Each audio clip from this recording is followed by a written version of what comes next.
ตามในทางคุณยายเด้อมื้อนี้ของคุณยายเด้อค่ะมื้อนี้โอ้วันตังให้เด้อเนาะโอ้สามตัวเด้อวันนี้3ตัวเนาะเออ401เออจะได้อีกวันหนึ่งศูนกาย์หนึ่งบ่ชาด004จ้ะเออจ้ะแล้วก็มี01นำบ่จ้ะคือว่าเขาคักเขาแน่เนาะจังซี่ล่ะคุณยายจ้ะให้แต่ว่าคุณยายบอกตัวแล้วตัวนั้นเด้ออย่าไปขืนเพิ่นเด้อเจ้าจ้ะจ้ะFC เอาโอ้ยเอาบอกเพิ่นร้อนๆรถเพิ่นว่าตัวใดก็เอาตามเพิ่นนั่นล่ะ FC ว่าจ้ะมันจ้ะเป็นเงินเป็นทองเนาะบ่คัดเพิ่นดอกเป็นเงินเป็นทองอยู่เพิ่นเห็นบ่ยายเอาเราก็มื้อนี้เพิ่นแม่นเบิ่นตัวให้มามื้อนี้เพิ่นให้มากะ5368เด่นไปฮอดลาวเลยอืเบิ้นม55จ้ะบอกหัวหน้าเล่นบ่จ้ะเพิ่นบอกให้ตัวเน้นบ่เบิ้นเพิ่นว่ามื้อนี้อาจสิเบิ้นเด้อมี55กับ66นี่ล่ะระวังเพิ่นว่าจั่งเอซี้ออ๋อจ้ะให้ระวังอืมย่านมีเพิ่นมาเบิ่นเพิ่นว่าจ้ะกูอืมเห็นมานี่กูว่ามันเบิ้นคักๆแล้วมื้อนี้ว่าซั่นว่าอืมแต่คันบ่เบิ้นนี่ก็กูมั่นใจ53เพิ่นว่า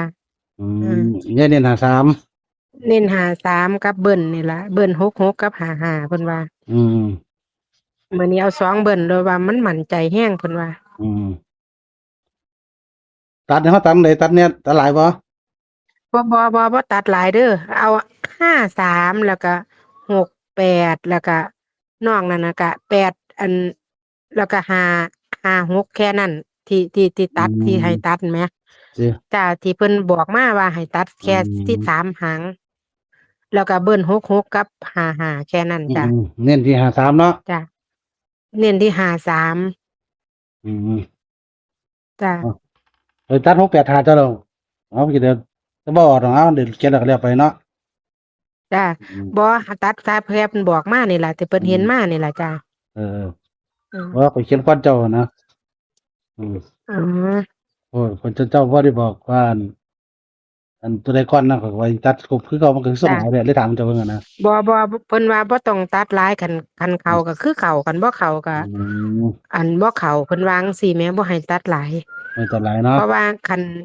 แม่นจ้ะคันเอา4โตวจั่งซี้บ่ต้องไปตัดของเพิ่นหลายเพิ่นสิย้ำอืไว้มเลยว่าเพิ่นไปเห็นมามันเรียงกันมาจั่งซี้นะเพิ่นก็ให้แค่ตัดเพิ่นก็ว่าให้ตัดส่ำนี้นะตัดเอาแค่3หางก็คืออันที่เพิ่นสั่งไว้เนาะ อืมอัน538เอ้ย68แล้วก็56แค่นั้นแล้วก็เบิ้นให้เพิ่นแค่นั้นล่ะจ้ะอืมบ่ต้องไปตัดหลายอันซุมอื่นสิเข้าก็เข้าคือเพิ่นเห็นมาจั่งซี้นะจ้ะอืมเอาเราเบิ่จ้ะงเด้อสำหรับในทางคุณยายเลขบ่หลายตัวจ้ะ5368 53683656จ้ะเพิ่นย้านแม่นเบิ่นนะครับมื้อนี้เพิ่นว่าบ่55ก็66ย้านเด้อนะครับเบิ้นอยู่ว่าซั่นน่ะจ้ะอืมก็เลยเอา2เบิ้นเลยมื้อนี้ว่าซั่นว่าโอ้เพิ่นย้านมีเบิ่นแต่เจ้าก็บ่ได้ออกเบิ่นโดนอันนี้เนาะ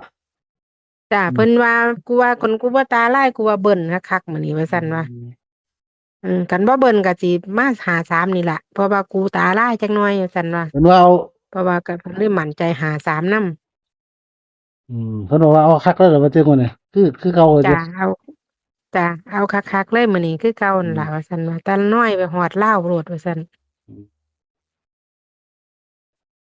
เนาะก็ขอให้โชคดีกับคุณยายเด้อพี่น้อง FC ก็ได้ผู้เคยซื้อแรกก็เล่าขอเล่าเลยเพิ่นว่าเนาะเออมื้อนี้เฮาสิให้เจ้าที่บ่